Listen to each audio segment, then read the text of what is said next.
ওরা ঢোক গিলেই বলল, ক্যারেক্টারের জন্য আপনাকে এ পর্যন্ত সব থেকে কঠিন কোন কাজটা করতে হয়েছে? আরশাদ কিছুটা সময় নিয়ে ভেবে বলল, বলা মুশকিল।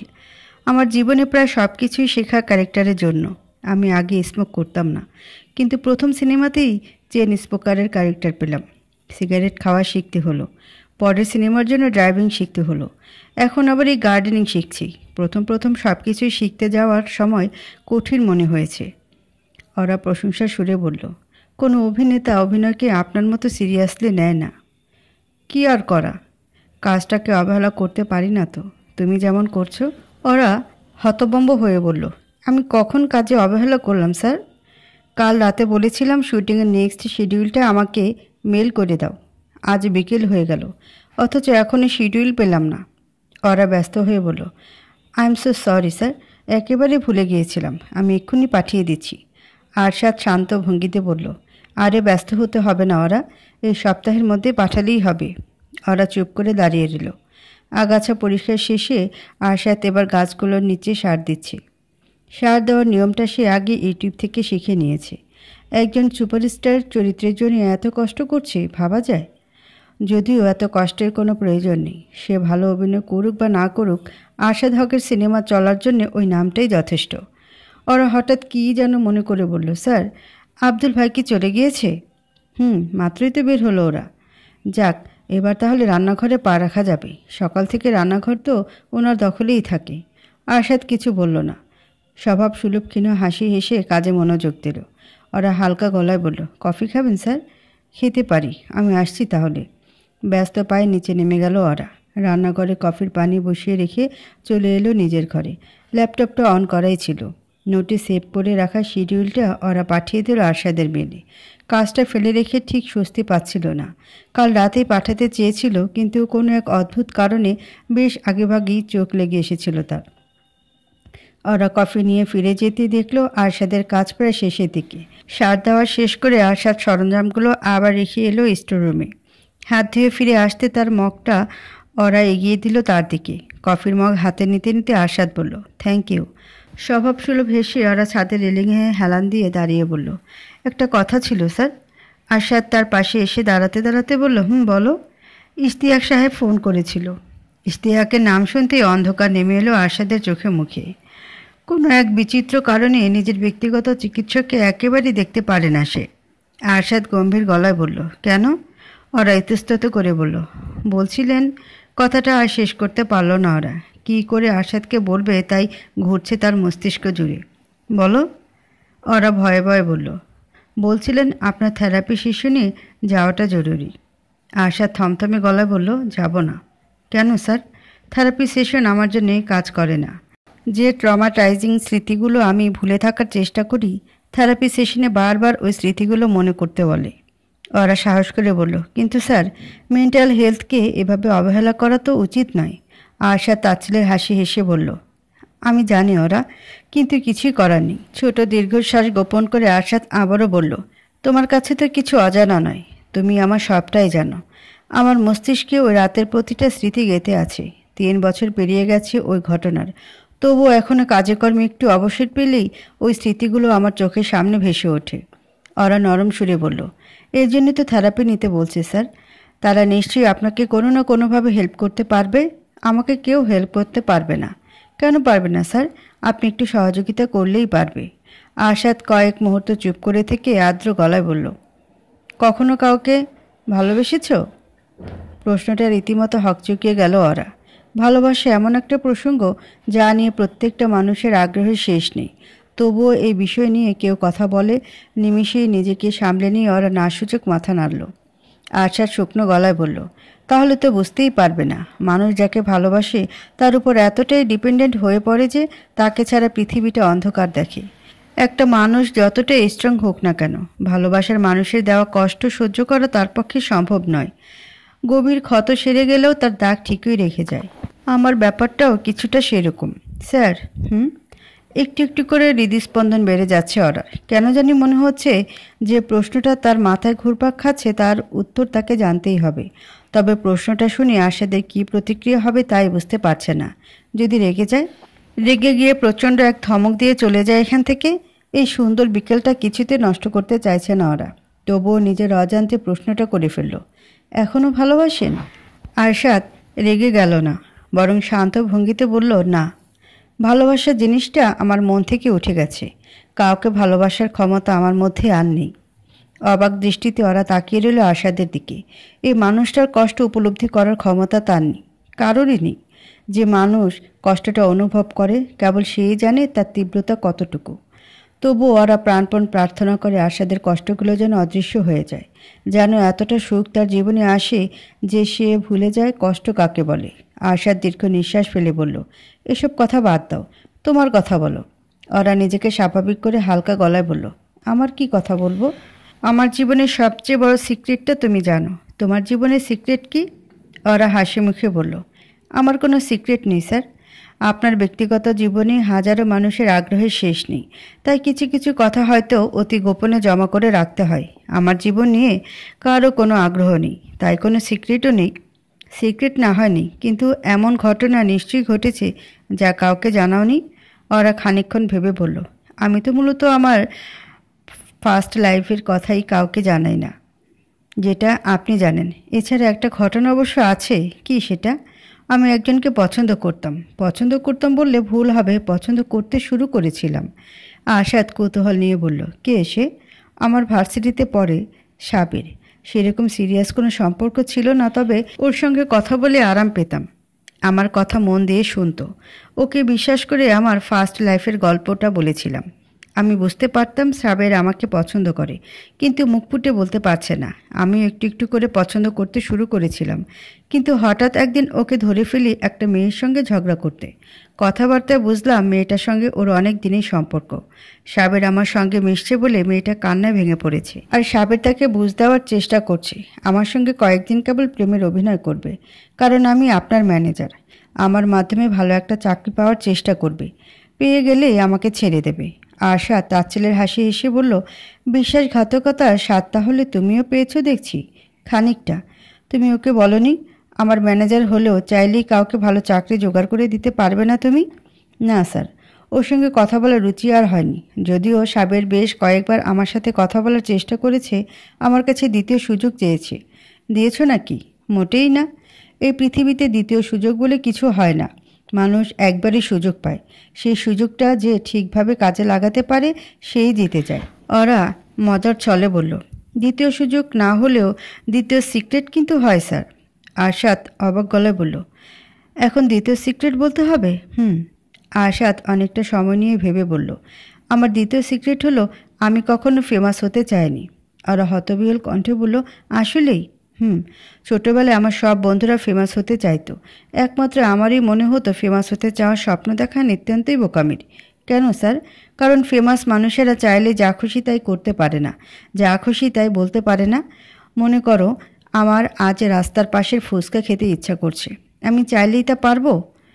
আবার মনে করো আমার ধারণা অমুক ডিরেক্টরের সিনেমা একেবারেই অখাদ্য হয়, আমি চাইলেও মানুষের সামনে নিজের এই মতামত রাখতে পারবো না। সবাই ভাববে আরশাদ কতটা রূপ। ওরা হাসি মুখে বলল, কিন্তু ফেমাস তো ঠিকই হয়ে গেলেন। সেটাই আক্ষেপের বিষয়। অভিনয় ব্যাপারটা আমার বেশ ভালো লাগতো, অভিনেতা হতেই চেয়েছিলাম, তবে ফেমাস না। সিনেমার অডিশন দিতে যেতাম ছোটোখাটো কোনো রোলের জন্য, কিন্তু প্রথম সিনেমাতেই লিড রোলের অফার পেয়ে গেলাম। অরার বিস্ময়ের সীমা অতিক্রম করে গেল। এই দেশে আশাদের মতো বড় সুপারস্টার আর কেউ নেই। এর খ্যাতি এই ইন্ডাস্ট্রি থেকেও বেশি, অথচ সে কিনা কোনোদিন বিখ্যাত হতেই চায়নি। Your turn. তোমার দ্বিতীয় সিক্রেট কি? নিজের দ্বিতীয় সিক্রেটের কথা মাথায় আসতেই খিলখিল করে হেসে উঠল ওরা। আরশাদ অবাক হয়ে বলল, হাসছো কেন? ওরা হাসি না থামিয়ে বলল, আমার দ্বিতীয় সিক্রেটটা জানলে অবাক হবেন। তাই নাকি? কি এমন সিক্রেট?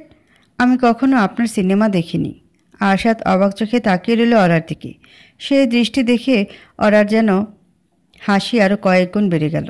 আরশাদ বিস্মিত গলায় বলল, মানে কি করে সম্ভব? তুমি তো কতবার আমার সাথে প্রিমিয়ার শোতে গিয়েছো। ওরা বহু কষ্টে হাসি থামাতে পারল, সে হাসি রেশ এখনও লেগে আছে তার ঠোঁটে। হাসি মুখেই ওরা বলল, গিয়েছি, কিন্তু কোনোবারই সিনেমায় মনোযোগ দিতে পারিনি। কোনো না কোনো কাজে নিয়ে ব্যস্ত থাকতে হয়েছে। আরশাদ অবিশ্বাসের সঙ্গে বলল, এত বছর ধরে যার জন্য কাজ করছো তার কোনো সিনেমাই দেখোনি? You should be ashamed of yourself. ওরা আই এম। আশাদ হঠাৎ কি মনে করে সোজা হয়ে দাঁড়িয়ে বলল, চলো। কোথা যাব স্যার? আজকেই তোমাকে আমার সিনেমা দেখাবো। আজকের এই ওটিটির যুগে এসেও আশাদ ডিভিডি সংগ্রহ করে। শুধু নিজের সিনেমাই নয়, অন্যান্য দেশি বিদেশি সকল সিনেমা সে ডিভিডি সংগ্রহ করে দেখে। সমস্যা হলো আজকাল ডিভিডির চল প্রায় উঠে গেছে। সিনেমা দেখার জন্যে বেশিরভাগ মানুষই ইন্টারনেটের ওপর নির্ভরশীল হয়ে উঠেছে। তবুও পুরনো এই শখটা ধরে রাখতে আশাদ খুঁজে খুঁজে ডিভিডিগুলো হাতে পায়। বসার ঘরে টিভির পাশেই রয়েছে তার ডিভিডির বিশাল সেলফ। অনেক বাছাবাছির পর কতগুলো ডিভিডি সেখান থেকে এনে অরার দিকে বাড়িয়ে দিয়ে বলল, এই সবগুলোই তোমার চাকরিতে জয়েন করার পর শুটিং করা। কোনটা দেখবে? ওরা সেগুলো হাতে নিল ঠিকই, তবে মুখে বলল, যেটা আপনার পছন্দ সেটাই দেখব। তাহলে তো একটা সমস্যা হয়ে যাবে। কি সমস্যা স্যার? কোনো দিন আমার মনে হয় এই ইন্ডাস্ট্রিতে আমার থেকে ভালো সিনেমা কেউ করে না। আবার কোনো দিন মনে হয় আমার সবগুলো সিনেমা অখাদ্য। আর আজ কি মনে হচ্ছে? আজ আমার সব সিনেমা অখাদ্য। ওরা হেসে বলল, আচ্ছা তাহলে আমিই পছন্দ করি। ডিভিডিগুলো কিছুক্ষণ ঘাটাঘাটি করে ওরা পছন্দ করলো দুর্বার দুর্জয় সিনেমাটা। এই সিনেমা 2 বছর আগেকার। শুটিং হয়েছে বান্দরবনে। সিনেমার শুটিংয়ের স্মৃতিগুলো স্পষ্ট মনে আছে ওরার। আশাদ এই সিনেমায় অভিনয় করেছে পুলিশ ইনভেস্টিগেটর দুর্জয় মাহফুজের চরিত্রে।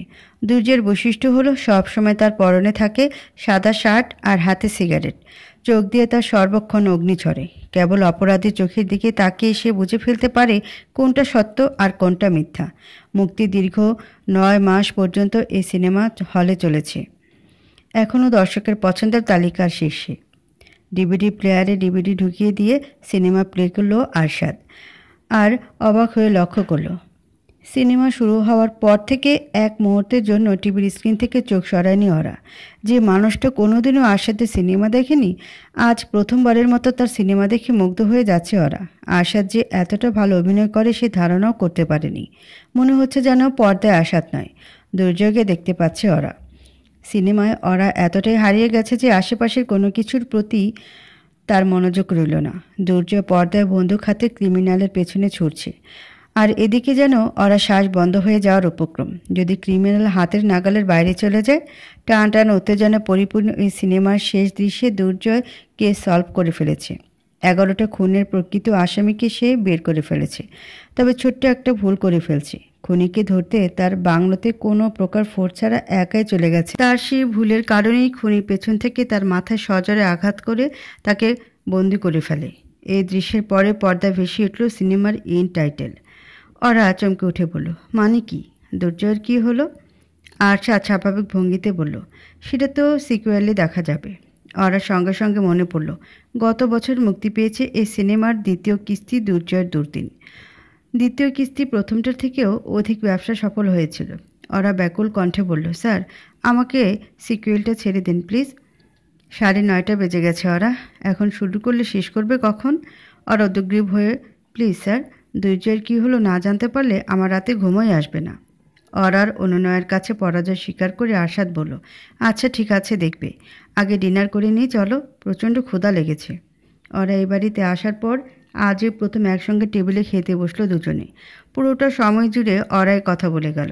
কথাগুলো সারমর্ম এতদিন সে আরশাদের কোনো সিনেমা না দেখে বিরাট বোকামি করেছে। দ্বিতীয় সিনেমার মাঝপথে আরশাদ খেয়াল করলো সোফায় বসে বসে ঘুমিয়ে পড়েছে ওরা। টিভির শব্দ আর ঘরের আলোয় ঘুমে হয়তো ব্যাঘাত ঘটছে। সঙ্গে সঙ্গে টিভির সাউন্ড কমে একেবারে শূন্যে নামিয়ে আনলো আরশাদ। রাত জেগে আরশাদের অভ্যাস আছে। তার তো রাতের পর রাত নির্ঘুমেই কেটেছে। রাত জাগার অভ্যাস যে ওরার নেই তা তো নয়। তাকেও তো পড়ালেখার তাগিদে নির্ঘুম রাত যাপন করতে হয়েছিল। তবে আজ কেন আগে আগে ঘুমিয়ে পড়ল কে জানে। আরশাদ বুঝতে পারছে না তার কি করা উচিত। তার কি মেয়েটাকে এভাবে সোফায় ফেলে রেখে চলে যাওয়া উচিত নিজের ঘরে? তাই হয়তো উচিত, তবে মন সায় দিচ্ছে না। এই মেয়েটার সঙ্গে আজ তার সময়টা দারুণ কেটেছে। অনেক দিন পর মন খুলে কারোর সঙ্গে কথা বলতে পেরেছে আরশাদ। ওরা এখন এমন একটা মানুষ হয়ে দাঁড়িয়েছে যাকে সে নির্দ্বিধায় মনে জমে থাকা কথাগুলো জানাতে পারে। ওরাকে এভাবে ফেলে যেতে সে পারে না। 7-5 ভাবনা বন্ধ করে আরশাদ উঠে দাঁড়ালো, এগিয়ে গেল ওরার দিকে। সে গিয়ে মেয়েটাকে তার ঘরে রেখে আসলে মহাভারত অশুদ্ধ হয়ে যাবে না। এমন তো নয় যে ওরাকে সে আগে কোনোদিন কোলে নেয়নি। সাবধানে অরাকে কোলে তুলে তার ঘরের দিকে পা বাড়ালো আরশাদ। হাঁটার গতি দ্রুত হওয়ায় আবারও ঘুমে ব্যাঘাত ঘটল অরার। অস্ফুট সুরে আওয়াজ করে উঠল, উ। ব্যাপারটা বুঝতে পেরে আরশাদ ধীর গতিতে হেঁটে অরার ঘরে নিয়ে তাকে শুয়ে দিল। বিছানায় নেমেই ডান পাশ ফিরে শুয়ে পড়ল অরা। ঘুমন্ত মানুষের চেহারায় তার অন্তরটা ফুটে ওঠে। অরার চোখে মুখে এই মুহূর্তে খেলা করে বেড়াচ্ছে একরাশ স্নিগ্ধতা, যা হয়তো তার শুদ্ধ হৃদয়েরই বহিঃপ্রকাশ। ক্ষীণ হেসে আরশাদ বাতি নিভিয়ে ঘর থেকে বেরিয়ে গেল। মশলার গন্ধ বাতাসে ভেসে বেড়াচ্ছে। অরার সমস্ত মনোযোগ আপাতত চুলার দিকে সীমাবদ্ধ। রান্নার সময় প্রায় তার মশলা পড়ে যায়, ফলে আবারও নতুন করে শুরু করতে হয়। ওরা প্রাণপণ চাইছে আজ যেন কোনো ঝামেলা না বেঁধে যায়। ওরা ঠিক পাশে দাঁড়িয়ে সবজি কাটছে আরশাদ। সুপারস্টার আরশাদ হককে সবাই সিনেমার পর্দায় দেখেছে, কখনো অ্যাকশন করতে, কখনো রোম্যান্স করতে। তবে তাকে রান্নাঘরে দেখার সৌভাগ্য কজনের হয়েছে কে জানে। আরশাদের বাবুর্চি আব্দুল মিয়া আজ অসুস্থ, কি করে যেন ডেঙ্গু বাঁধিয়ে ফেলেছে। তবু অসুস্থ শরীর নিয়ে সকাল সকাল সে কাজে হাজির হয়ে যায়। আশা যখন জানতে পেরেছে আব্দুল অসুস্থ, তখনই তাকে বাড়িতে পাঠিয়ে দিয়েছে এবং সাবধান করে দিয়েছে সুস্থ না হওয়া পর্যন্ত যেন কাজে না আসে। এলেও তাকে রান্নাঘরে ঢুকতে দেওয়া হবে না। আব্দুল চলে যাওয়ার পর আশা চেয়েছিল বাইরে থেকে খাবার অর্ডার করতে, তবে ওরা আজকে উঠে জানিয়েছে আজ সে রান্না করবে। এই বাড়িতে আসার পর থেকে রান্না করার সুযোগ তার হয়নি। দিনের বেলা রান্নাঘর থাকে আব্দুলের দখলে, আর রাতে তাকে ব্যস্ত থাকতে হয় কাজ নিয়ে। আজ এই সুযোগটা পেয়েও কী করে হাতছাড়া করে ওরা রান্না করবে শুনে আশাদ এসে পড়েছে রান্নাঘরে। মেয়েটা একা একা কষ্ট করছে, এই দৃশ্য হজম করা তার পক্ষে সম্ভব হয়নি। যদিও ওরা বারবার বলেছিল তাকে সাহায্য করতে হবে না, ওরা একাই সবটা সামলে নিতে পারবে। তবে সে ভুলে গিয়েছিল কার সঙ্গে তর্ক করছে। আরশাদ হক তার জেদের কাছে জোকের মতো অনড়। এই বাড়ির রান্নাঘরটা বেশ চকচকে, রান্নাঘরের জিনিসগুলোও চকচকে। যে খুন্তি দিয়ে ওরা মশলা নাড়ছে তাতেও নিজের চেহারা স্পষ্ট দেখতে পাচ্ছে সে। খুন্তি নাড়তে নাড়তে ওরা বলল, আপনার এত কষ্ট করার কোনো দরকার ছিল না কিন্তু স্যার। আয়েশা সবজির দিক থেকে চোখ না সরিয়ে বলল, তোমারও। আজকের মেনু নির্ধারণ করতে খুব একটা হিমশিম খেতে হয়নি ওরাকে। কোথাও প্রথমবারের মতো রান্না করতে গেলে খিচুড়ি সব থেকে নিরাপদ অপশন। খিচুড়ি পছন্দ করে না এমন বাঙালি খুঁজে পাওয়া মুশকিল। এছাড়া এটা ওরা রান্নাও ভালো করে। খিচুড়ির সঙ্গে গরুর কালা ভুনা, গোস্ত প্রথমে পাশের চুলায় বসিয়ে দিয়েছে ওরা। আপাতত কাজ চলছে খিচুড়ির উপর। আরশাদ হঠাৎ কী যেন মনে করে বলল, আমি কোনোদিনও কল্পনাও করতে পারিনি এই দিনটা দেখতে হবে। ওরা কৌতূহল নিয়ে বলল, মানে? তুমি আমার কিচেনে রান্না করছো, দৃশ্যটা ঠিক নিতে পারছি না। সবসময় তোমাকে দেখে এসেছি সুটেড বুটেড কাজ পাগল একটা মেয়ে হিসেবে, যে সারাদিন ল্যাপটপে মুখ গুজে থাকতে পারে আর রোবটের মতো কেবল কাজের কথাই বলতে পারে। ওরা হাসি মুখে বলল, আপনার কাছ থেকেই তো শেখা স্যার। তাই নাকি? কিভাবে? আপনি তো সব দিক পারফেক্টলি ম্যানেজ করে চলতে পারেন। শুটিং, ডাবিং, ইন্টারভিউ, মিটিং, কোনো কিছুই আপনার মনোযোগের অভাবে পড়ে থাকে না। আমিও চেষ্টা করি। আরশাদ কিছুই বলল না। ক্ষীণ হেসে আবারও মনোযোগ ফিরিয়ে নিল সবজির দিকে। মিষ্টি নীরবতার হাওয়া বয়ে গেল রান্নাঘর জুড়ে। নীরবতা জিনিসটা একই সঙ্গে অসহনীয় আবার আরামদায়ক হতে পারে। কিছু কিছু মানুষের সঙ্গে হাজারো কথা বলা গেলেও তাদের সঙ্গে নীরবতার সময় পার করা মুশকিল। তবে আরশাদের সঙ্গে কখনো তেমনটা অনুভব করে না ওরা। এই বাড়িতে আসার পর থেকে আরশাদের সঙ্গে তার যেমন প্রচুর কথা হয়েছে, তেমনি বহুবার তার সঙ্গে নীরবতার সময় কাটানো হয়েছে। আরশাদের সঙ্গে কাটানো নীরবতায় কোনো অস্থিরতা থাকে না, থাকে কেবল বিচিত্র এক প্রশান্তি। আরও চোখে ওরা তাকালো আরশাদের দিকে। রান্নাঘরের জানালার ফাঁক থেকে এক চিলতে রোদের আলো এসে পড়েছে তার মুখের ওপরে। নিজের অজান্তেই আরশাদ স্নিগ্ধতা ছড়াচ্ছে চারপাশে। পুরুষ মানুষ এতটা সুন্দর হয় কি করে? হাজারো মেয়ে শুধু শুধু তার প্রেমে পড়ে হাবুডুবু খায় না। ওরা ধুয়ে রাখা চাল ডাল মশলার সঙ্গে মেশাতে মেশাতে বলল, স্যার একটা কথা বলি। আরশাদ ভ্রুকুচকে বলল, তোমাকে তো একবার বলেছি কথা বলার আগে পারমিশন নিতে হবে না। ওরা সামান্য ঢোক গিলে বলল, বাড়িতে আপনি অনেক আলাদা। বুঝলাম না। ক্যামেরা আর স্পটলাইট যখন আপনাকে ঘিরে রাখে তখন আপনি একরকম, আবার এই যে এখন সবজি কাটছেন এখন আপনি অন্যরকম। ঠোঁটের কোণে সূক্ষ্ম এক হাসির আভা ফুটিয়ে তুলে আরশাদ বলল, এই আমিটাই আসল আমি। স্টারডমের চাকচিক্যে আমাকে বদলে দেওয়ার অনেক চেষ্টা করেছে, কিন্তু পারেনি। তবে বিরক্ত করে প্রচুর।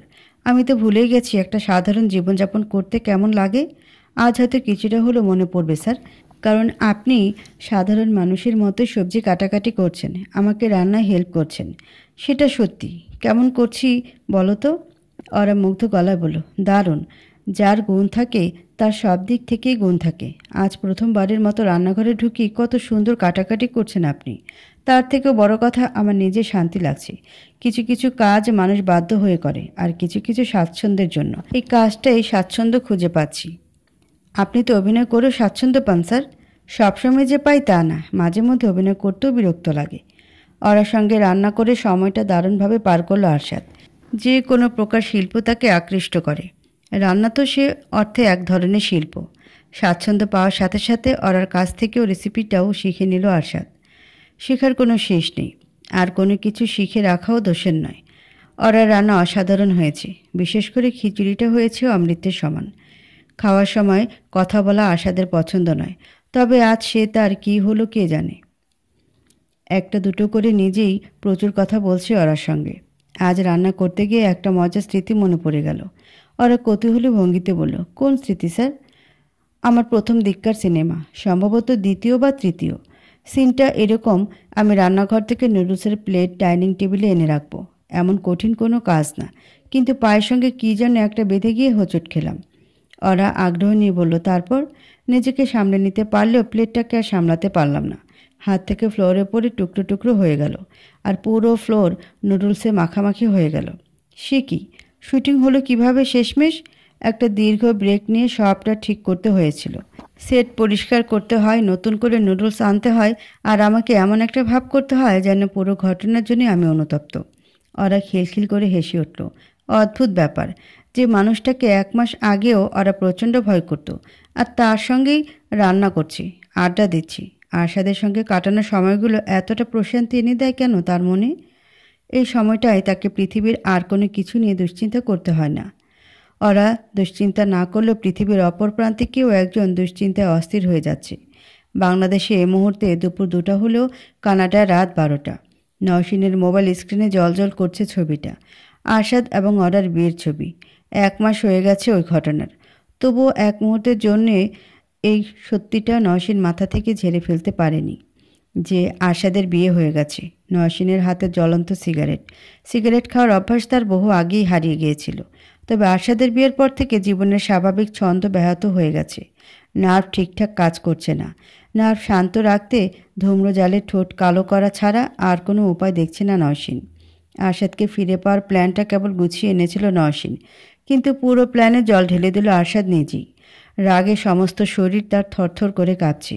সিগারেটে লম্বা টান দিয়ে সে অগ্নিদৃষ্টিতে তাকালো ছবিটার দিকে। কি যেন মনে করে হঠাৎ ছবিটা জুম করে কেবল ওরাকেই দেখতে লাগলো। কি আছে এই মেয়ের মাঝে? এই মেয়ের থেকে 1000 গুণ রূপবতী নওশিন। তবু আরশাদ কেন বিয়ে করলো মেয়েটাকে? রাগে ক্রোধে নিজের চুল নিজেরই ছিঁড়ে ফেলতে ইচ্ছা করছে। দুধকলা দিয়ে সে এতদিন কালসাপ পোষেছে। সাপটা তারই আদর যত্নে ফুলে ফেপে বেড়ে উঠে আজ তাকেই ছোবল মারতে উদ্যত হয়েছে। ইয়াসমিন বেগম ঘরে প্রবেশ করলেন। কথা, বিছানায় শুয়ে মোবাইল গেম খেলছে, আর বিছানার পাশে সোফাতে নওশিন বসে আছে। তার হাতে জ্বলন্ত সিগারেট দেখে ইয়াসমিন বেগমের রাগ নিমিষেই তুঙ্গস্পর্শী হয়ে উঠল। তিনি গম্ভীর সুরে বলল, এসব কি হচ্ছে নওশিন? বাচ্চা মেয়েটার সামনে কি শুরু করেছো তুমি? মাকে দেখে সিগারেটটা অ্যাস্ট্রেতে নেভালো নওশিন, যদিও সে ইচ্ছা তার বিন্দুমাত্র ছিল না। এই সিগারেট জিনিসটাই গত মাস ধরে আগলে রেখেছে তাকে, শান্ত রেখেছে। না হলে নওশিন রাগের মাথায় কি করে বসতো সে নিজেও জানে না। ইয়াসমিন বেগম সোফায় মেয়ের পাশে এসে বসলেন। নওশিন অস্থির গলায় বলল, মা, আমি পাগল হয়ে যাচ্ছি। দেখতে পাচ্ছ না তুমি? আমার সাদ আমার এই চোখের সামনে একটা 3rd ক্লাস মেয়েকে বিয়ে করলো, অথচ আমি কিছুই করতে পারলাম না। ইয়াসমিন বেগম থমথমে গলায় বললেন, তুমি আবার কি করবে? আশা যা করেছে বেশ করেছে। তোমার সাথে ডিভোর্স হয়ে গেছে বলে কি সে আর জীবনে বিয়ে করতে পারবে না? নওশিন চোখ ভর্তি জল নিয়ে বলল, কিন্তু মা, আমি তো এখনও ওকেই ভালোবাসি। ইয়াসমিন বেগম তাচ্ছিলের হাসি হেসে বললেন, আমি তোমার অভিনয়ের বড় ভক্ত নই নওশিন। আমার সামনে অভিনয় করতে হবে না। তোমার এটাকে অভিনয় বলে মনে হচ্ছে? এই যে আমি দিনের পর দিন ভেতরে ভেতরে কষ্ট পেয়ে শেষ হয়ে যাচ্ছি, এটা কি তোমার অভিনয় বলে মনে হয়? কষ্ট তুমি ঠিকই পাচ্ছ, তবে আশাদের জন্য নয়। তোমার এই কষ্টের পেছনে অন্য কোনো স্বার্থ জড়িত। নওশিন এমনভাবে মায়ের দিকে তাকালো যেন কোনো কিছু চুরি করতে গিয়ে সে ধরা পড়ে গেছে। একটা কথা মনে রেখো নওশীন, তুমি পুরো দুনিয়ার কাছে সত্যি গোপন করলেও আমার কাছে পারবে না। তোমাকে পেটে ধরেছি আমি। নওশীন অভিমানী সুরে বলল, তুমি তো এখন সুস্থ। আমি কি এবার দেশে ফিরে যেতে পারি? যা ইচ্ছা করো, তবে খবরদার আশাদের কোনো ক্ষতি করার চেষ্টা করবে না। নওশীন ঝাঁঝালো গলায় বলল, স্বাদের কোনো ক্ষতি করার কথা আমি কল্পনাতেও আনতে পারি না। তবে ওই মেয়েকে আমি ছাড়ব না। কত বড় বেঈমান! আমি ওকে এতিমখানা থেকে তুলে এনে আশ্রয় দিলাম, চাকরি দিলাম, আর ওই মেয়েটা আমার কাছ থেকে আমার সব থেকে প্রিয় মানুষটাকে কেড়ে নিল। নির্লজ্জ বেহায়া! ইয়াসমিন বেগম ধমকে সুরে বললেন, থামো নওশীন, এসব কিছুই তুমি করবে না। আরশাদ বিয়ে করে সুখে আছে। তুমি যদি সত্যি তাকে ভালোবেসে থাকো তাহলে তাকে সুখে থাকতে দাও। না মা, স্বাদ আমার, যা আমার তা আমি আদায় করেই ছাড়ব। এই জীবনে অনেক পাপ তুমি করেছো নওশীন, পাপের বোঝা আর বাড়িও না। নওশীন অবাক গলায় বলল, পাপ? কি পাপ করেছি আমি? ইয়াসমিন বেগম মুখ বিকৃত করে বলল, তুমি জানো না বুঝি? আরশেদের মতো সোনার টুকরো একটা ছেলেকে তুমি ঠকিয়েছ, নিষ্পাপ একটা বাচ্চাকে নষ্ট করেছ, নেশা করেছ, এমনকি এখনও করছো। নওশীন দৃঢ় গলায় বলল, আমি কোনো পাপ করিনি। ওটা শুধুমাত্র আমার ভুল ছিল। ভুল একবার করলে না হয় তাকে ভুল বলা যায়, কিন্তু বারবার ভুল করলে তা আর ভুল থাকে না, অপরাধ হয়ে যায়। বাহ, নিজের মেয়েকে অপরাধী বানিয়ে দিলে। সত্যিটা বলেছি, তুমি অপরাধী হও আর যাই হও, দূরে তো আর ঠেলে দিতে পারি না। যেখানে যাবে যাও, তবে আমার দরজা সবসময় তোমার জন্য খোলা থাকবে। ইয়াসমিন বেগম ঘর থেকে বেরিয়ে যেতে নওশীন আবারও সিগারেট ধরিয়ে ফোন নিয়ে ব্যস্ত হয়ে পড়ল। ঢাকার টিকিট বুক করতে হবে, সামনে তার অনেক কাজ। লাইব্রেরির সোফায় বই নিয়ে গায়ে লিয়ে দিয়েছে ওরা। তার হাতে হিমুর দ্বিতীয় প্রহর বইটা। এই বইতে নাকি হুমায়ুন আহমেদ হিমুর সঙ্গে মিসির আলীর দেখা করিয়ে দিয়েছেন। একটা ইতিহাস রচিত হয়ে আছে বইটায়, অথচ সে এখনও পড়েনি। উদগ্রীব হয়ে সে পাতার পর পাতা উল্টে যাচ্ছে। মিসির আলীর সঙ্গে হিমুর দেখা হওয়ার অপেক্ষায় তার গায়ে কাঁটা দিয়ে উঠছে। হঠাৎ অরার মনে হলো, এই বইটা আরশাদকে পড়তে বলতে হবে। পারলে তো এখনই বইটা নিয়ে ছুটে যেত তার কাছে, তবে সেটা আপাতত সম্ভব নয়। বসার ঘরে আরশাদের মিটিং চলছে। কানামাছি সিনেমার পরিচালক এবং প্রযোজক বাড়িতে এসেছে। কী নিয়ে মিটিং চলছে তাদের মধ্যে কে জানে। আশাদের মধ্যে যে অসাধারণ একজন পাঠক লুকিয়ে আছে এতে কোনো সন্দেহ নেই। দীর্ঘদিন যাবৎ বেচারা রিডিং ব্লকে আটকে আছে। রিডিং ব্লক জিনিসটা একজন পাঠকের জন্য সব থেকে যন্ত্রণাদায়ক। তাকে আগের মতো আগ্রহ নিয়ে বই পড়তে দেয় না। দুই এক পাতা পড়লেই ক্লান্তি বোধ হয়। কে জানে, হয়তো এই বইটা আরশাদের রিডিং ব্লক ভাঙতে সক্ষম হলেও হতে পারে। ওরা আরশাদ লাইব্রেরিতে প্রবেশ করতে করতে ডাকলো তাকে। ওরা সোজা হয়ে বসতে বসতে বলল, জি স্যার। আরশাদ এসে ওরার পাশে বসতে বসতে বলল, থার্ড সিক্রেট। ওরার আগ্রহের কোনো কমতি রইল না।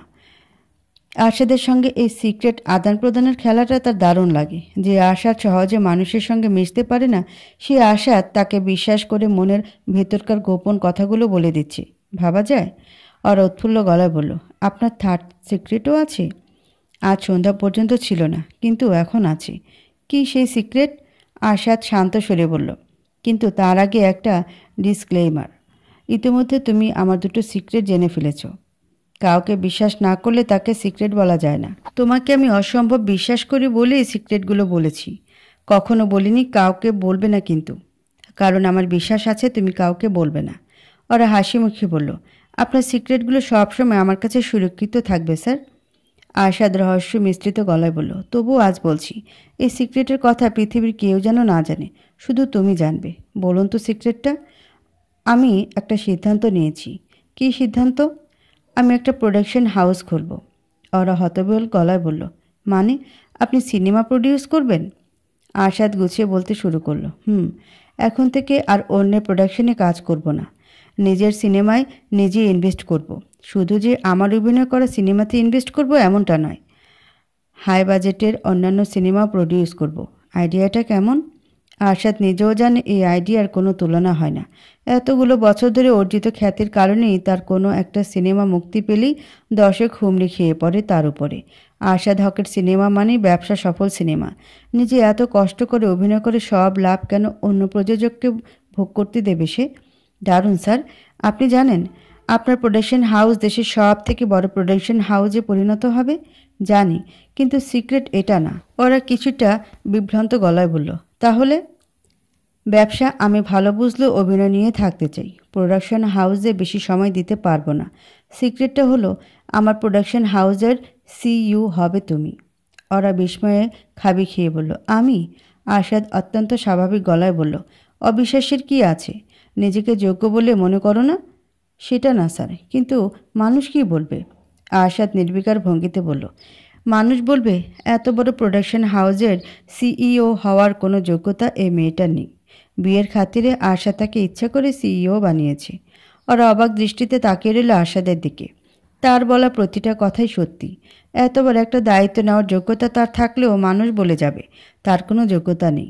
আরশাদের স্ত্রী হওয়ার সুবাদে এত বড় একটা আসনে বসার সুযোগ সে পেয়েছে। আরশাদ বলল, কিন্তু তাতে কি সত্যিটা বদলে যাবে? ওরা প্রশ্নসূচক দৃষ্টিতে তাকালো তার দিকে। সত্যি হলো তোমার থেকে যোগ্য সিইও আমি কোথাও পাবো না। তোমার মধ্যে যে ক্যাপাবিলিটি আছে তা আর কারো মধ্যে নেই। গত কয়েক বছর ধরে আমার ম্যানেজার হিসেবে কাজ করছো তুমি, অথচ আমি এক মুহূর্তের জন্য দায়িত্ব অবহেলা করতে দেখিনি তোমাকে। আমার বিশ্বাস তুমিই পারবে এই বড় কোম্পানিটা চালাতে। ওরা কৃতজ্ঞ দৃষ্টিতে নিষ্পলক তাকিয়ে রইল আরশাদের দিকে। তার চোখে জল টলমল করছে। যে কোনো সময় গড়িয়ে পড়বে দুই গাল বেয়ে। সে তো নিতান্ত সাধারণ একটা মেয়ে। তাকে এতটা যোগ্য কেন মনে করে আরশাদ? এতটা বিশ্বাস কেন করে? একটা মানুষের বিশ্বাসের থেকে বড় অর্জন এই পৃথিবীতে কিছুই হতে পারে না। উফ ওরা, তোকে আজ যা লাগছে না, আরশাদ ভাই এক পলক দেখেই শেষ হয়ে যাবে। উৎসাহে উপচে পড়ে বলল সীমা। ভিডিও কলে ওরাকে দেখে মুগ্ধ হয়ে গেল সীমা। আর যে সামনাসামনি দেখবে তার তো মুগ্ধতার সকল সীমা ছাড়িয়ে যাবে। ওরাকে আজ অপরূপ সুন্দর লাগছে। বহু বছর পর আছে শাড়ি পরেছে। টকটকে লাল শাড়ির ওপরে শুকনো সোনালি কাজ করা। কোমর ছাড়িয়ে যাওয়া চুলগুলো ছেড়ে রেখেছে। চোখে গাঢ় কাজলের প্রলেপ আর ঠোঁটে হালকা লিপস্টিক। দু হাত ভর্তি লাল কাচের চুড়ি। ওরার গায়ের রং আজ অতসী ফুলের মতো চকচক করছে। ওরা গম্ভীর গলায় বলল, আবারও বাজে কথা? আর স্যার তোর ভাইয়া হলো কবে থেকে রে? সীমা নির্বিকার ভঙ্গিতে বলল, যেদিন থেকে আমার বোনের সমান বান্ধবীর বর হয়েছে সেদিন থেকে। একে তো আমি আজকালকার আধুনিক মেয়ে, তার উপর আবার আমার বোনের বর আরশাদ হক। দুলাভাই শব্দটা এখানে ঠিক মানায় না। তাই ভাইয়া, তোকে নিয়ে আর পারি না, পারতেও হবে না। মিডর সেলফির মতো করে ফোনটা ধরতো, শাড়িটা দেখি। সীমার কথা মতো ওরা ফোনটা নিয়ে আয়নার সামনে দাঁড়ালো। সীমা অনেকটা সময় নিয়ে তার দিকে তাকিয়ে থেকে ভাবুক গলায় বলল, এবার বুঝেছি। ওরা ভ্রুকুচকে বলল, কি বুঝলি? আরশাদ ভাইয়ের আশেপাশে মাছির মতো নায়িকারা ঘুরঘুর করে, তবুও সে তোকে বিয়ে করলো কেন? ওরা ভরকে গিয়ে বলল, মানে? তোর এই ফিগার দেখি, বাপরে বাপ, এমন ফিগার তো নায়িকাদেরও নেই। সীমা কথাবার্তা আজকাল এমনই লাগাম ছাড়া হয়ে যাচ্ছে। দিনে যতক্ষণ তার সঙ্গে ফোনে কথা হয় ততক্ষণই তার মুখে থাকে এ ধরনের কথা। ওরা বিরক্ত গলায় বলল, তোর ফালতু কথা শেষ হয়েছে? সীমা হাসি হাসি গলায় বলল, আমার কথা যদি ফালতুই হয়ে থাকে তাহলে তুই লজ্জা পাচ্ছিস কেন? ওরা লক্ষ্য করল লজ্জা সে আসলেই পাচ্ছে। লজ্জায় রক্তিম বর্ণ ধারণ করেছে তার দুই গাল। কিন্তু লজ্জায় বিষয়টা নিজের কাছে অস্বীকার করতে ওরা নিজেই নারাজ। তাই এক প্রকার জোর দিয়ে বলল, আমি মোটেও লজ্জা পাচ্ছি না।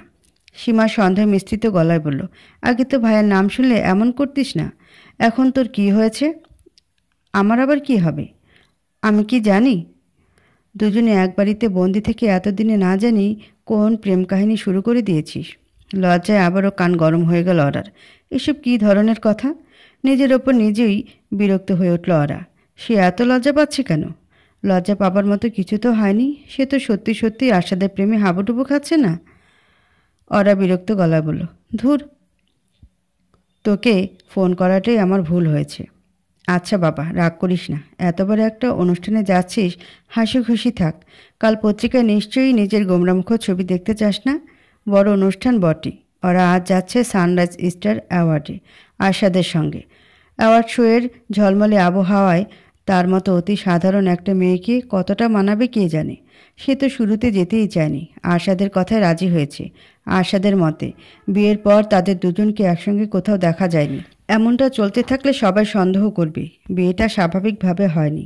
ওরা লক্ষ্য করল ইতোমধ্যেই একজন মধ্যবয়স্ক ভদ্রমহিলা এসে দাঁড়িয়েছে সীমার পাশে। কৌতূহলী দৃষ্টিতে দেখছে ওরাকে।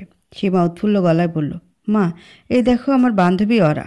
ঢাকায় আমি ওর সঙ্গেই থাকি, না মানে থাকতাম। এখন সে বিয়ে করে স্বামীর সংসার করছে। ওরা প্রায় বলেই ফেলছিল মার খাবি সীমা। তবে পাশেই তার মা দাঁড়িয়ে থাকায় আর বলতে পারল না। দাঁতে দাঁত চেপে সহ্য করে গেল সীমার বাদরামি। ওরা হাসি মুখে বলল, আসসালামু আলাইকুম খালা। সীমার মা বিভ্রান্ত গলায় বলেন, ওয়ালাইকুম আসসালাম। মা, তোমাকে কি আমি চিনি?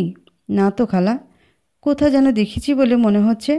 সীমা ফুর্তির ভঙ্গিতে বলল, আরে মা, পেপারে ছবি দেখেছো হয়তো, ও আশাদ হকের বউ। সীমার মুখে যতবারই আশাদ হকের বউ কথাটা শোনে ততবারই ওরার গা বেয়ে শীতল স্রোত বয়ে চলে যায়। এবারও তার ব্যতিক্রম হলো না। সীমার মা বিস্মিত গলায় বললেন, নায়ক আশাদ হক? হ্যাঁ। আশাদ হকের বউ তোর বান্ধবী হলো কি করে? এটা একটা কথা বললে মা? আশাদ হকের বউ আমার বান্ধবী হতে যাবে কেন? আমার বান্ধবী তার বউ হয়েছে। সানরাইজ কোম্পানি গত 15 বছর ধরে এই অ্যাওয়ার্ড শোয়ের আয়োজন করে আসছে। ইন্ডাস্ট্রির সকল অভিনেতা অভিনেত্রী মুখিয়ে থাকে জীবনে অন্তত একবার সানরাইজ জেতার জন্যে। আর সেখানে আশাদ গত 4 বছর ধরে পরপর জিতে আসছে সেরা অভিনেতার পুরস্কার। এবারও সে মনোনয়ন পেয়েছে একই ক্যাটাগরিতে। অ্যাওয়ার্ড শোতে এর আগেও ওরা গিয়েছে, তবে সেটা আশাদের ম্যানেজার হিসেবে।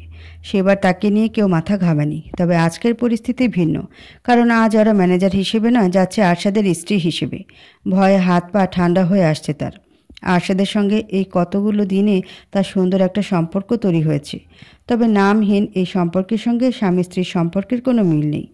আজ ওরাকে আশাদের স্ত্রীর ভূমিকায় অভিনয় করতে হবে। আশাদের না হয় অভিনয়ের দীর্ঘদিনের অভিজ্ঞতা, কিন্তু তার কি হবে? সে কি পারবে সূক্ষ্মভাবে আশাদের স্ত্রীর ভূমিকায় অভিনয় করতে? যদি কোনো ভুল করে ফেলে? সিঁড়ি বেয়ে নামতে নামতে হঠাৎ আশাদের চোখ পড়ল ওরার উপরে। সঙ্গে সঙ্গে থমকে দাঁড়ালো সে। তবে সেটা কয়েক সেকেন্ডের জন্য। মুহূর্তে নিজেকে সামলে নিল আশাদ। ওরাকে আজ অন্যরকম লাগছে। এতদিন ধরে তাকে যেমনটা দেখে আশাদ অভ্যস্ত, তার থেকে একেবারেই আলাদা।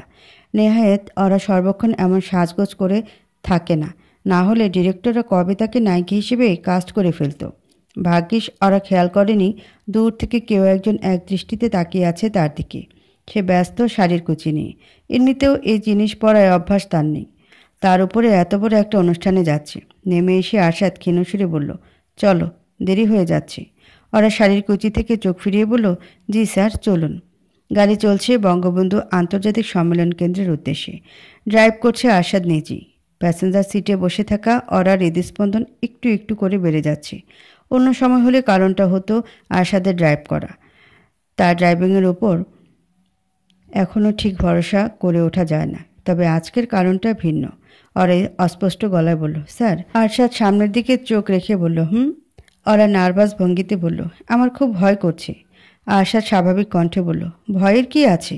এমন তো নয় যে এর আগে কখনো তুমি অ্যাওয়ার্ড শোতে যাওনি। গিয়েছি, তবে আজকে যাওয়াটা তো আলাদা। এর আগে কখনোবার সাংবাদিকদের ক্যামেরায় বন্দী হতে হয়নি আমাকে, কিন্তু আজ তো হবে। আরশাদ আশ্বাস দেওয়ার ভঙ্গিতে বলল, ভয়ের কিছু নেই ওরা, আমি থাকবো তোমার পাশে। ধক করে উঠল ওরার বুকটা। এই অনিশ্চয়তার জীবনে কেউ তাকে কোনোদিন বলেনি, আমি তোমার পাশে থাকবো। কেউ তার পাশে থাকতেও চায়নি। আজ প্রথমবারের মতো কথাটা শুনল সে, তাও আবার আশাদের মুখে। কিছুটা সময় চুপ করে থেকে ওরা কী যেন মনে করে উৎফুল্ল ভঙ্গিতে বলল, দেখবেন স্যার, আজ বেস্ট অ্যাক্টরের অ্যাওয়ার্ড আপনিই পাবেন। আরশাদ হালকা গলায় বলল, যে কেউ পেতে পারে। এই ইন্ডাস্ট্রিতে আমার থেকেও ভালো অভিনেতা আছে। সেটা আপনার ভুল ধারণা স্যার। এত জোর দিয়ে বলছো কি করে? আমার কয়টা সিনেমা দেখেছো তুমি? আপনি তো জানেন না। এই কয়দিনে আপনার সবগুলো সিনেমা আমার দেখা হয়ে গেছে। তাই নাকি? ওরা হঠাৎ কী যেন মনে করে উৎফুল্ল গলায় বলল, স্যার, আমার থার্ড সিক্রেট শুনবেন? বললে অবশ্যই শুনবো। ওরা হাসি মুখে বলল, আমি আপনার অনেক বড় ফ্যান হয়ে গেছি। আরশাদ শান্ত ভঙ্গিতে বলল, আই অ্যাম অনারেড। তুমি তো এখন আমার ফ্যান হয়েছ, অথচ আমি সেই কবে থেকেই তোমার ফ্যান। ওরা হতভম্ব গলায় বলল, আমার ফ্যান? তোমার দায়িত্বশীলতা আমাকে মুগ্ধ করেছে। ওরা কৃতজ্ঞ ভঙ্গিতে বলল, থ্যাংক ইউ স্যার। আরশাদ হঠাৎ ভ্রুকুচকে বলল, মানুষের সামনেও কি এমন স্যার করবে? ওরা ভরকে গিয়ে বলল, তাহলে কি ডাকবো স্যার? আরশাদ অত্যন্ত স্বাভাবিক গলায় বলল, নাম ধরে ডাকবে। ওরা আতকে উঠে বলল, না স্যার, আমি কিছুতেই আপনাকে নাম ধরে ডাকতে পারবো না। তাহলে কিছুই ডাকতে হবে না, তবুও স্যার ডেকো না প্লিজ। চারিদিক আলোয় ঝলমল করছে। দেশে প্রায় সব সেলিব্রিটিরা আজ জড়ো হয়েছে নিজেদের সেরা পোশাকটায়। বঙ্গবন্ধু আন্তর্জাতিক সম্মেলন কেন্দ্রের বাইরে সাংবাদিকদের ব্যাপক ভিড়। তাদের ভেতরে ঢুকতে দেওয়া হচ্ছে না। কিছু কিছু সিনিয়র সাংবাদিকদের কেবলমাত্র প্রবেশের অনুমতি রয়েছে। সেলিব্রিটিরা ভেতরে প্রবেশ করার আগে সাংবাদিকদের সামনে পোজ দিয়ে দাঁড়াচ্ছে, আর তারা ক্যামেরায় ক্লিক করে ছবি তুলে যাচ্ছে। আরশাদের গাড়িটা এসে থামার সঙ্গে সঙ্গে সাংবাদিকদের স্রোত ভেসে এলো এদিকে। আরশাদ হকের মতো তার এই গাঢ় সবুজ রঙের গাড়িটাও কম বিখ্যাত নয়। আরশাদের দুজন বডিগার্ড ঝড় তুফান এসে সাংবাদিকদের ভিড় সামলাচ্ছে। এরা এতক্ষণে পেছনের গাড়িতে ছিল। এদের সঙ্গে যুক্ত হয়েছে অ্যাওয়ার্ড শো এর সিকিউরিটি গার্ডরাও। আরশাদ গাড়ি থেকে নেমে দাঁড়ালো। তার দেখা দেখি ওরাও নামলো। তবে তার ভয়টা বেড়ে এখন একেবারে তুঙ্গে। কয়েকজন সাংবাদিক তাদের ক্যামেরা ওরার দিকে ফিরিয়ে ক্লিক করে নিমিষেই কতগুলো ছবি তুলে ফেলল। অন্য সময় হলে ওরা বলতো, আপনি কি আমার ছবি তোলার আগে আমাকে জিজ্ঞেস করেছেন? তবে আজ কিছুই বলতে পারল না। হিমবাহের মতো জমে দাঁড়িয়ে রইল। আচমকা ওরা তার ডান হাতের নরম একটা স্পর্শ পেল। চমকে উঠে তাকাতেই আরেক দফা চমকে উঠল। আরশাদ তার হাত ধরেছে। ওরার গায়ে কাটা দিয়ে যাচ্ছে। প্রবল শীতল হাওয়া বয়ে যাচ্ছে তার উপর দিয়ে। কেন হচ্ছে এমনটা? আরশাদ তো আর ইচ্ছা করে তার হাত ধরেনি। সামনে ক্যামেরা, তাকে অভিনয় করতে হবে, স্ত্রীর সঙ্গে এসেছে, তাই হাত ধরেছে। তবু এই অন্যরকম অনুভূতির কারণটা কি? আরশাদ নিচু গলায় বলল, চলো ভেতরে যাই। ওরা হ্যাঁ সূচক মাথা নেড়ে সম্মতি জানালো। তবে তার বুকের মধ্যে উথাল পাতাল তুফান এখনও চলমান রয়েছে। আরশাদের হাত ধরে রেড কার্পেট দিয়ে হেঁটে যাচ্ছে ওরা। সাধারণত যে গেট দিয়ে সেলিব্রিটিরা প্রবেশ করে সেটা বরাবর রেড কার্পেট বিছানো থাকে। সাধারণ দর্শক সেই গেট দিয়ে প্রবেশ করতে পারে না, তাদের প্রবেশ করতে হয় পেছনের গেট দিয়ে। এর আগে যতবারই ওরা এই অ্যাওয়ার্ড শোতে এসেছি ততবারই পেছনের গেট দিয়ে এসেছি। আজ প্রথমবারের মতো রেড কার্পেট দিয়ে হেঁটে কেমন যেন অদ্ভুত লাগছে। রেড কার্পেটের সামনে অ্যাওয়ার্ড শোয়ের নিজস্ব ফটোগ্রাফারদের ভিড়। ভিন্ন ভিন্ন অ্যাঙ্গেল থেকে সেলিব্রিটিদের ছবি তোলা তাদের কাজ। ছবি তোলার জন্য নির্ধারিত জায়গাটায় গিয়ে দাঁড়ালো আরশাদ এবং ওরা। ফটোগ্রাফাররা এক মুহূর্ত অপচয় না করে ব্যস্ত হয়ে পড়ল ক্যামেরা নিয়ে। ক্যামেরার ফ্ল্যাশ মুখে এসে পড়ছে। ওরা কম্পিত সুরে বলল, আমি সরে দাঁড়াই, ওরা আপনার ছবি তুলুক। আরশাদ ধমকে সুরে বলল, কেন সরে দাঁড়াবে? চুপচাপ এখানে দাঁড়িয়ে থাকো। আতঙ্কে জমে একরাশ ক্যামেরার সামনে দাঁড়িয়ে রইল ওরা। ডান হাতটা এখনও আরশাদের হাতে। বাম হাত দিয়ে সে শক্ত করে চেপে ধরে রেখেছে শাড়ির আঁচল। আজ যে সে এতটা নার্ভাস হয়ে যাবে নিজেই বুঝতে পারেনি। ছবি তোলার পর্ব শেষে আরশাদ এবার রেড কার্পেটে ইন্টারভিউ দিচ্ছে। রেড কার্পেটের এই বিশেষ ইন্টারভিউগুলো মূল অনুষ্ঠান প্রচারের আগের দিন টিভিতে প্রচার করা হয়। ওরা খানিক দূরে দাঁড়িয়ে আছে, চোখ ঘুরিয়ে ঘুরিয়ে দেখছে পরিবেশটা। আশেপাশে সব পরিচিত মুখ। এত এত সেলিব্রিটির দেখা একসঙ্গে কেবল এমন অ্যাওয়ার্ড শোতেই মেলে। কোনো কোনো সেলিব্রিটিরা দল বেঁধে আড্ডা দিচ্ছে, কেউ আবার সেলফি তুলছে। সকলের ঠোঁটে লেগে আছে প্রচ্ছন্ন একটা হাসি। হঠাৎ ওরা চোখ পড়ল আরশাদের উপর। না, এই মানুষটার মতো জাদুকরি আর কাউকে লাগছে না। আরশাদ যে অসম্ভব হ্যান্ডসাম এতে বিন্দু মাত্র সন্দেহ নেই। তবে আজ সাদা শার্ট আর কালো স্যুটে সেই হ্যান্ডসামনেস যেন কয়েক গুণ বেড়ে গেছে। কথা বলার সময় চুলগুলো চোখের সামনে এসে পড়ছিল। এক হাত দিয়ে যখন চুলগুলো সরিয়ে নিল, দৃশ্যটা ছিল দেখার মতো। ওরা চোখ সরিয়ে নিল। ছি ছি, সে এতক্ষণ নির্লজ্জের মতো আরশাদের দিকে হাঁ করে তাকিয়েছিল। কারো চোখে পড়েনি তো বিষয়টা? অ্যাওয়ার্ড শোগুলোতে সেলিব্রিটির পাশাপাশি উপস্থিত থাকে সিনেমার পরিচালক, গায়ক গায়িকা এবং অন্যান্য কলাকুশলীরা। সেলিব্রিটিদের মধ্যে আবার প্রকারভেদ থাকে, কেউ একটু বেশি জনপ্রিয়, কেউ একটু কম। সব থেকে বেশি জনপ্রিয় সেলিব্রিটিদের জন্য একেবারে সামনের সিটগুলো বরাদ্দ। অনুষ্ঠানের প্রযোজক নিজে এসে আরশাদ এবং ওরাকে নিয়ে গেলেন মূল হলে, একেবারে সামনের সিটে বসিয়ে দিলেন। অনুষ্ঠান শুরু হতে এখনও 10 মিনিট বাকি। সবাই এক এক করে হলে প্রবেশ করতে শুরু করেছে। স্টেজ থেকে টুংটাং শব্দ ভেসে আসছে।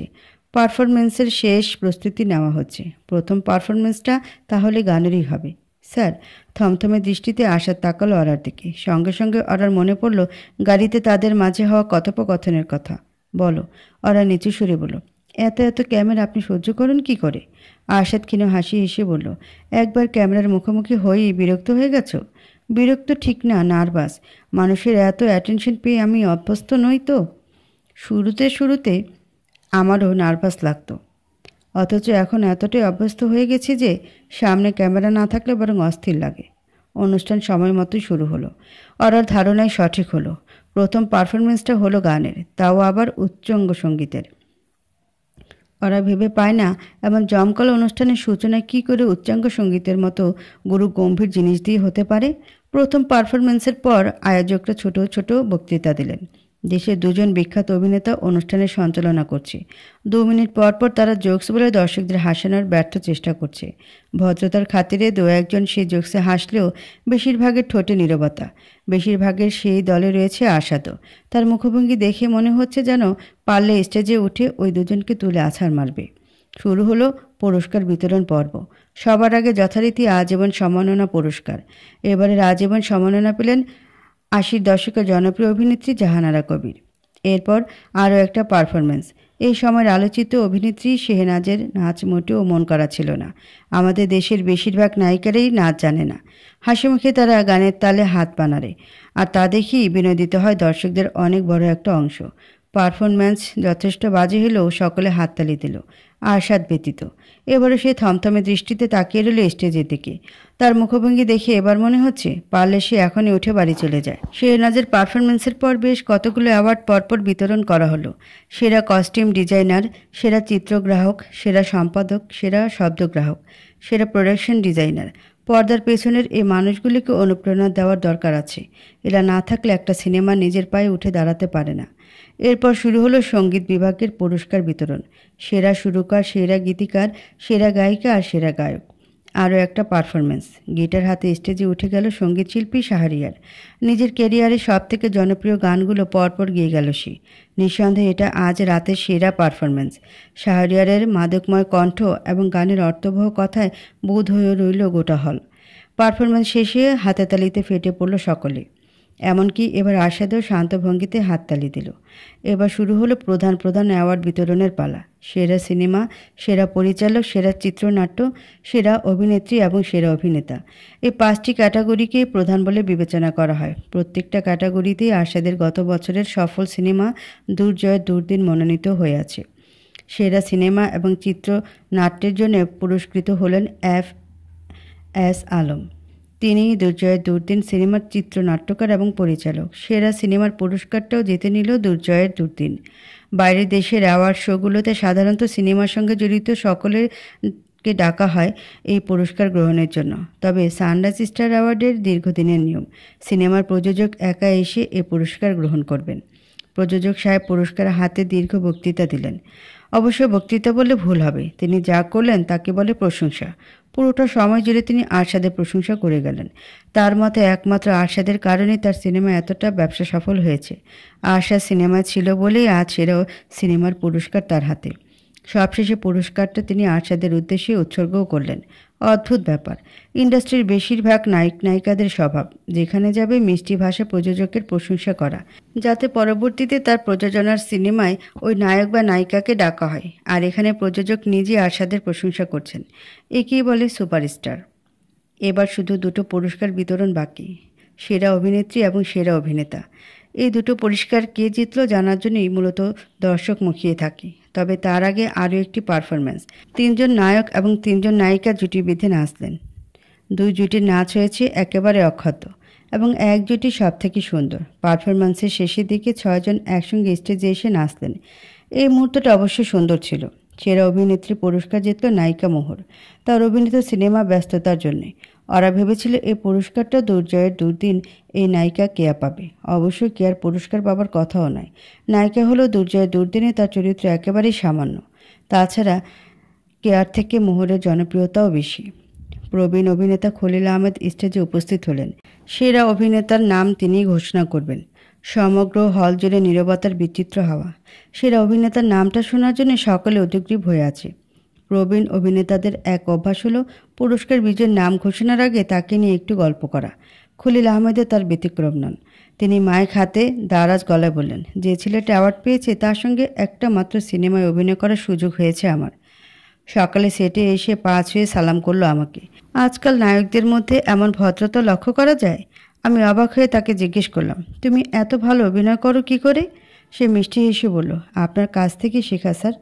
আমার যুগে কেমন অভিনয় করতাম আমি জানি না, তবে জোর দিয়ে বলতে পারি এই ছেলেটার মতো গুণী অভিনেতা বাংলাদেশ কখনো পায়নি, কোনো দিন পাবেও না। ওরা হৃদস্পন্দন বেড়েই চলেছে, সেই সঙ্গে বিরক্তিও। এমন মুহূর্তে এসে এই বুড়ো লোকটা রাজ্যের গল্প জুড়ে দিয়েছে, কোনো মানে হয়? উত্তেজনা ওরার নিঃশ্বাস বন্ধ হয়ে আসার উপক্রম হয়েছে। খলিল আহমেদ উঁচু গলায় ঘোষণা করলেন, সানরাইজ সেরা অভিনেতা 2023 আরশাদ হক। প্রচণ্ড একটা হাসি ফুটে উঠল অরার ঠোঁটে। হাসি মুখে আরশাদের দিকে তাকাতেই লক্ষ্য করলো আরশাদ মৃদু হেসে তাকিয়ে আছে তার দিকে। ইস, সময়টা ঠিক এখানেই থেমে যেত। দুজনে এভাবে হাসি মুখে তাকিয়ে থাকতো একে অপরের দিকে। আরশাদের নাম শুনে হাততালিতে ফেটে পড়ল পুরো হল। দর্শকদের একটা অংশ ইতিমধ্যে আরশাদ আরশাদ চেঁচাতে শুরু করে দিয়েছে। আরশাদ স্টেজে উঠতে উঠতে ওরা পার্স থেকে মোবাইলটা বের করে ভিডিও করা শুরু করলো। যদিও অসংখ্য ক্যামেরা এই দৃশ্যটা ধারণ করছে, তবুও কিছু স্মৃতি থাক একান্ত নিজস্ব হয়ে। আরশাদ পুরস্কার হাতে নেওয়ার সঙ্গে সঙ্গে হাততালির শব্দ বেড়ে দ্বিগুণ হয়ে উঠল। আরশাদ তার স্বভাব মতো দীর্ঘ বক্তৃতা যায়নি। এক বাক্যে সিনেমার সকল কলাকুশলী সহ অভিনেতা, অভিনেত্রী, পরিচালক এবং প্রযোজককে ধন্যবাদ জানালো। বিশেষ করে ধন্যবাদ জানালো তার ভক্তদের। স্টেজ থেকে শান্ত ভঙ্গিতে নেমে এলো আরশাদ। তার মধ্যে তেমন আনন্দের কোনো প্রভাব লক্ষ্য করা যাচ্ছে না। ভাবটা এমন যেন এমন অ্যাওয়ার্ড যে প্রতিদিনই পায়। অ্যাওয়ার্ড শো প্রতিদিন আয়োজন করা হলে অবশ্যই সে প্রতিদিনই পেত। নেহায়েত 1 বছর পর পর আয়োজন করা হয়। তবে অরার মধ্যে উৎফুল্ল ভাবটা এখনও রয়ে গেছে। তার আনন্দের সকল সীমা আজ ছড়িয়ে গেছে। বহু বছরে এমন আনন্দিত সে হয়নি। আরশাদ এসে তার অ্যাওয়ার্ড ধরিয়ে দিল অরার হাতে। অরা অবাক দৃষ্টিতে দেখছে সেটা। আরশাদের বাড়ির বসার ঘরে তার পাওয়া সবগুলো অ্যাওয়ার্ড সুন্দর করে সাজানো আছে। তবে কোনোদিন সেগুলো ছুঁয়ে দেখার সাহস করে উঠতে পারেনি ওরা। আজ প্রথমবারের মতো এই অ্যাওয়ার্ড ছুঁয়ে দেখে তার সমস্ত শরীরে যেন তড়িত খেলা করে বেড়াচ্ছে। জমকালো এই আয়োজন শেষ হতে হতে রাত 10টা বেজে গেল। এতটা সময় পার হয়ে গেছে, অথচ ওরা বুঝতেই পারেনি। হল থেকে বেরিয়ে আরশাদকে আবারও ফিরে যেতে হলো রেড কার্পেটে পুরস্কার সঙ্গে ছবি তুলতে। এবার আর ওরা তার সঙ্গে গেল না, দূরে দাঁড়িয়ে রইল। আজকের পুরস্কার জয়ীরা ইতিমধ্যে উচ্ছ্বাসে মেতে উঠেছে। ওরা যখন অপেক্ষা করছিল তখন শুনতে পেল সেরা গায়িকা সেলিব্রিটি বন্ধুদের জোরাজোরি করছে তার বাসায় গিয়ে সেলিব্রেট করতে। বঙ্গবন্ধু আন্তর্জাতিক সম্মেলন কেন্দ্র থেকে বেরিয়ে দুজনে গাড়িতে গিয়ে বসলো। ওরা ভেবেছিল আরশাদ সোজা বাড়ি চলে যাবে। ইন্ডাস্ট্রির সব থেকে ঘর কোনো নায়ক বলে কথা। তবে আরশাদ গাড়ি থামাল একটা নামি দামি চাইনিজ রেস্টুরেন্টের সামনে। মনে মনে কিছুটা অবাক হয়ে উঠল। আরশাদও কি আজ তার পুরস্কার জয়ের আনন্দ সেলিব্রেট করতে এসেছে? দোতলা রেস্টুরেন্টের ওপরের তলায় জনমানব শূন্য। সবগুলো টেবিল ফাঁকা পড়ে আছে। আরশাদ নির্ঘাত আগে থেকে বুকিং দিয়ে রেখেছিল। আরশাদ এবং ওরা মুখোমুখি টেবিলে বসলো। এই রেস্টুরেন্টে আরশাদ প্রায়ই আসে, তাই এখানকার স্টাফরা তাকে দেখে এক প্রকার অভ্যস্ত। একজন স্টাফ এসে বিনয়ী ভঙ্গিতে অর্ডার দিয়ে গেল। আরশাদ বলল, কেমন লাগলো আজ? ওরা হাসি মুখে উৎফুল্ল সুরে বলল, অসাধারণ। পুরোটা সন্ধ্যা আমি ভীষণ এনজয় করেছি। বিশেষ করে আপনাকে যখন অ্যাওয়ার্ড দেওয়া হলো তখন তো সব থেকে বেশি এনজয় করেছি। যখন আপনার নাম ঘোষণা করা হলো তখন আমার থেকে বেশি খুশি ওই হলে আর কেউ হয়নি। আরশাদ ক্ষীণ হাসি হেসে বলল, খুশি তো হবেই, আমার নবাগত ফ্যান বলে কথা। স্যার, আপনার অ্যাওয়ার্ডের সাথে আমি একটা ছবি তুলি। তোলো, দাঁড়াও, আমিই তুলে দিচ্ছি। ওরা পার্স থেকে নিজের ফোনটা বের করে আরশাদের কাছে দিতে যাচ্ছিল। তার আগে আরশাদ তার নিজের ফোন বের করে ওরার কতগুলো ছবি তুলল। ছবিগুলো ওরাকে দেখিয়ে বলল, কেমন হয়েছে? ওরা মজার ছড়ে বলল, খুব সুন্দর। আপনার বদৌলতে অনেক ফলোয়ার পেয়েছি। এবার এই ছবিটা দিয়ে তাদের কাছে একটু ভাব নেব। 1 মাস আগেকার আরশাদ হলে ওরা আশা করতো এই একটা কথায় সে রেগে মেগে একাকার পর্যায়ে চলে যাবে। তবে আরশাদ মোটেই রাগ করল না। মৃদু হেসে বলল, তোমাকে না জিজ্ঞেস করে চাইনিজ রেস্টুরেন্টে নিয়ে এলাম। চাইনিজ খাবারে তোমার কোনো অসুবিধা নেই তো? না স্যার। কিছুক্ষণের মাঝেই তাদের খাবার চলে এলো। ওরার ভাবতেই অবাক লাগছে, সে এমন নামি দামি রেস্টুরেন্টে বসে আছে, তাও আবার শুধুমাত্র আরশাদের সঙ্গে। এর আগেও কয়েকবার এই রেস্টুরেন্টে সে এসেছে, প্রতিবারই আরশাদের মিটিংয়ের বদৌলতে। স্যার, আপনার আনন্দ হচ্ছে না? আরশাদ জুসের গ্লাসে ছোট্ট চুমুক দিয়ে বলল, কেন? অ্যাওয়ার্ড পেয়েছি বলে? আরশাদ পরিষ্কার গলায় বলল, না, কারণ প্রথমত জীবনে এবারে প্রথমবারের মতো অ্যাওয়ার্ড পায়নি। এর আগে অসংখ্যবার স্টেজে উঠে অ্যাওয়ার্ড নিতে হয়েছে। আর দ্বিতীয়ত, এসব অ্যাওয়ার্ড শোয়ের মূল উদ্দেশ্য যোগ্য শিল্পীকে সম্মান দেওয়া না। অ্যাওয়ার্ড শোগুলোর পেছনে বড় ধরনের পলিটিক্স কাজ করে। ওরা নুডলসের প্লেটে চামচ নাড়তে নাড়তে কৌতূহলী গলায় বলল, সেটা কেমন? আরশাদ সুন্দর করে ওরাকে বুঝিয়ে বলল, আজ যে অনুষ্ঠানটা হলো সেটা কয়েকদিন পর টিভিতে দেখানো হবে। অর্গানাইজারদের মূল লক্ষ্যই থাকে টিআরপি কামানো। সুতরাং এমন কাউকে অ্যাওয়ার্ড দিতে হবে যাকে স্টেজে অ্যাওয়ার্ড নিতে দেখলে দর্শকের আনন্দ হবে। বেশি বেশি দর্শক পুরো শোটা দেখবে। দর্শক যত বেশি বেশি দেখবে টিআরপি ততই বাড়বে। যেমন আমাকে অ্যাওয়ার্ড দিয়েছে কারণ আমি অ্যাওয়ার্ড নিতে স্টেজে উঠছি। এই দেখার জন্য হলেও দর্শক পুরো শোটা দেখবে। ওরা বিভ্রান্ত গলায় বলল, কিন্তু স্যার, অনেক যোগ্য মানুষও তো আজ অ্যাওয়ার্ড পেয়েছে। দুই একজন পেয়েছে ওরা। দুই একজন যোগ্য মানুষকে না দিলে দর্শক আবার তাদের ভুয়া বলবে। এসব অ্যাওয়ার্ড শোয়ের মূল লক্ষ্য শিল্পীদের সম্মাননা জানানো নয়, বরং দর্শককে বিনোদন দেওয়া। ওরা কয়েক মুহূর্ত গভীর চিন্তা ভাবনা করে দীর্ঘশ্বাস ফেলে বলল, আমি অত শত বুঝি না।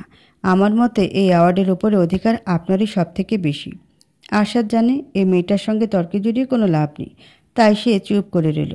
আপনার অ্যাওয়ার্ড দেখে আজ আমার নিজের অ্যাওয়ার্ডের কথা মনে পড়ে গেল। তুমিও অ্যাওয়ার্ড পেয়েছো নাকি?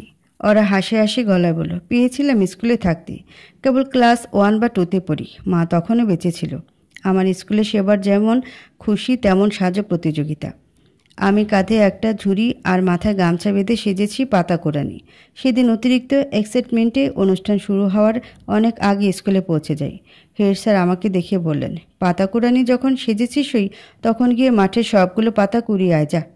আমিও খুশি মনে মাঠে পড়ে থাকা পাতাগুলো কুড়িয়ে ফেলে দিলাম।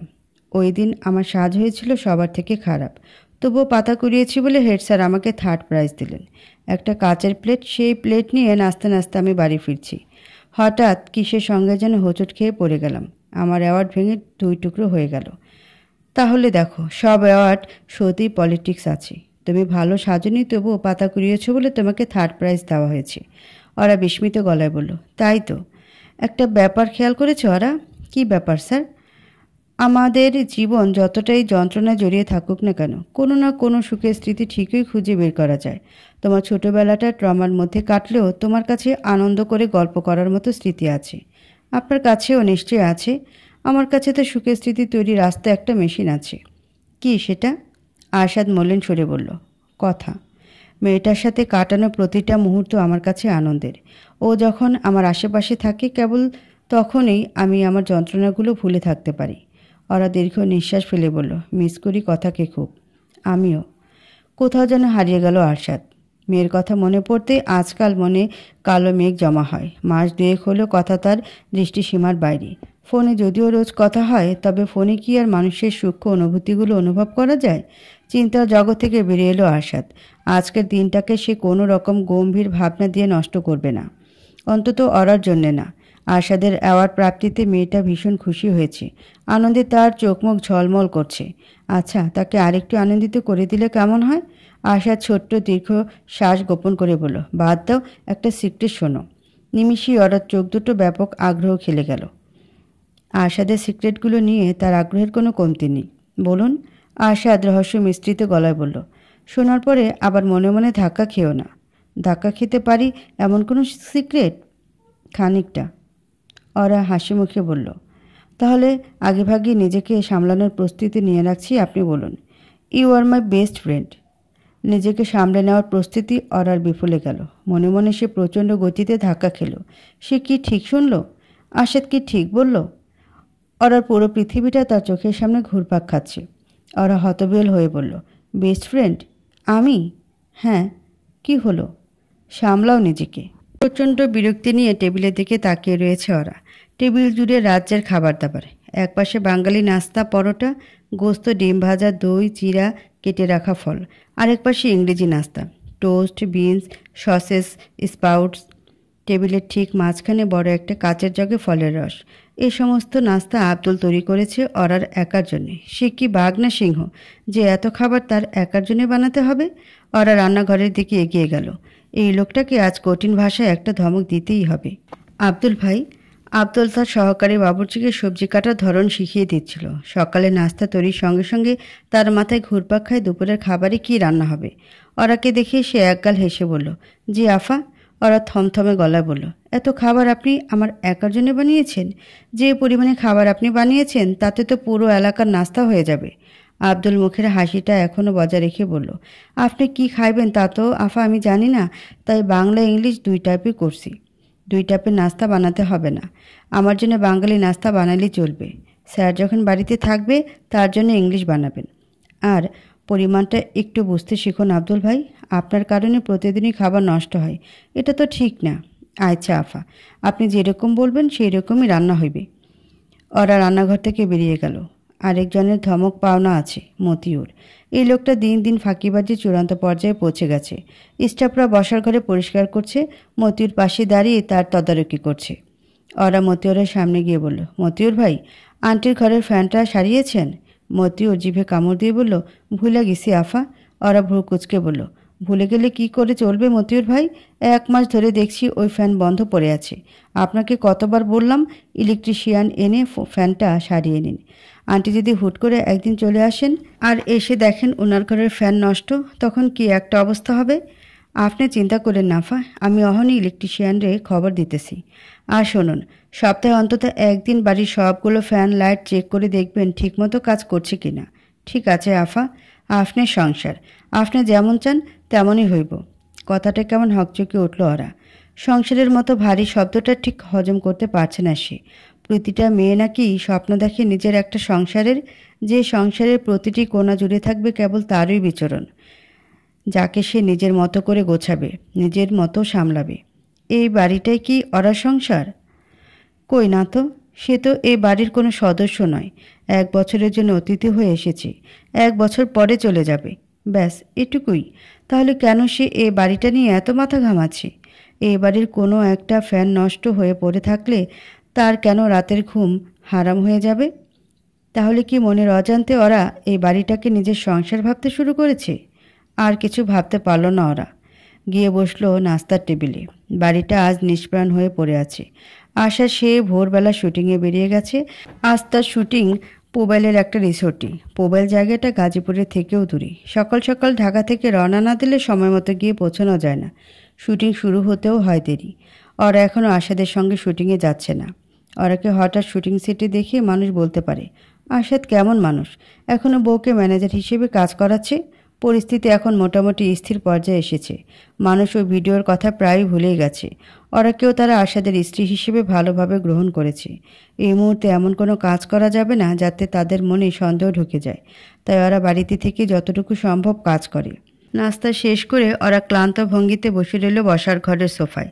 টিভিতে দেখার মতো তেমন কিছুই নেই। আশাদ বাড়িতে থাকলে সকালে নাস্তা শেষে ছাদের অর্গানিক গার্ডেনে কতক্ষণ কাজ করে, আর ওরা তার পাশে বসে গল্প করে। আজ তো সেই সুযোগ নেই। হঠাৎ বেজে উঠল ফোনের রিংটোন। ওরা জানে এই মুহূর্তে সীমা ছাড়া আর কারোর ফোন করার কথা নয়। শুটিং ইউনিট নির্ঘাত এখনও মোবাইলে গিয়ে পৌঁছায়নি। ওখানে শুটিং শুরু হওয়া মাত্রই একের পর এক ফোন আসতে শুরু করবে। ওরার ধারণাই সঠিক হলো। মোবাইল স্ক্রিনে ভেসে উঠেছে সীমার নাম। 2 দিন হলো সীমা গ্রামের বাড়ি থেকে ঢাকায় ফিরেছে। এর মধ্যে আর দেখা হয়নি তার সঙ্গে। ওরা ফোন রিসিভ করতে সীমা উৎফুল্ল ভঙ্গিতে বলল, কী রে ওরা, তুই তো একেবারে সেলিব্রিটি হয়ে গেলি। ওরা বিরক্ত ভঙ্গিতে বলল, কি যাতা বলছিস? সীমা ফুর্তির ভঙ্গিতে বলল, যাতা বলতে যাব কেন? পুরো ইন্টারনেটে তোর আর আশাদ ভাইয়ের রেড কার্পেটের ছবি ভেসে বেড়াচ্ছে। আমি বলেছিলাম না তোদের দুজনকে পাশাপাশি দারুণ মানায়? তখন তো বিশ্বাস করিসনি আমার কথা। দুজনকে একসঙ্গে রেড কার্পেটে কী যে লেগেছে, একেবারে মেড ফর ইচ আদার। ওরা ক্লান্ত ভঙ্গিতে বলল, সীমা, আজ এইসব বাজে কথা না বললে হয় না? আমার মুড আজ ভীষণ খারাপ। সে কি, মুড খারাপ কেন? জানি না কেন, আজ কিছুই ভালো লাগছে না। এক কাজ কর, বাসায় চলে আয়, দুজনে মিলে আড্ডা দিই।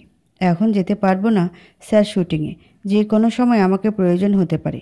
তুই এখানে চলে আয়। পাগল হয়েছিস?